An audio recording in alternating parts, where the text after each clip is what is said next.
ನಮಸ್ಕಾರ ಬಂಧುಗಳೇ. ನಗರದ ಅಂಗವಿಕಲರ, ಅನಾಥರ ಹಾಗೂ ವೃದ್ಧರ ಸೇವಾಶ್ರಮವಾದ ಸುರಕ್ಷಾ ಸೇವಾ ಸಂಸ್ಥೆಯ ಆಶ್ರಮದಲ್ಲಿ ವಿಜಯಕುಮಾರ್, ಮಹಾಂತೇಶ್ ಜಕ್ಲಿ, ಸಾಕಿನ್ ರೋಣ ಕುಟುಂಬ ಪರಿವಾರದವರು ಆಗಮಿಸಿ ಲಿಂಗೈಕ ಮಹಾಂತೇಶ್ ಜಕ್ಲಿ ಅವರ 3ನೇ ವರ್ಷದ ಪುಣ್ಯಸ್ಮರಣೆಯನ್ನು ಆಶ್ರಮವಾಸಿಗಳ ಸಮ್ಮುಖದಲ್ಲಿ ಮಂಗಳವಾರದಂದು ಆಚರಣೆ ಮಾಡಿದರು.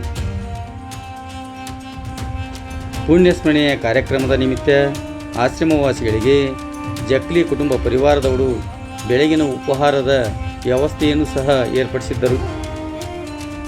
ಪುಣ್ಯಸ್ಮರಣೆಯ ಕಾರ್ಯಕ್ರಮದಲ್ಲಿ ರೂಪಾ ಜಕ್ಲಿ, ವಿಜಯ್ ಜಕ್ಲಿ, ಸಹನಾ ಜಕ್ಲಿ, ಉಮಾ ಬೇನಹಾಳ್, ಬಸವರಾಜ್ ಬೇನಹಾಳ್ ಸೇರಿದಂತೆ ಆಶ್ರಮವಾಸಿಗಳು ಉಪಸ್ಥಿತರಿದ್ದರು.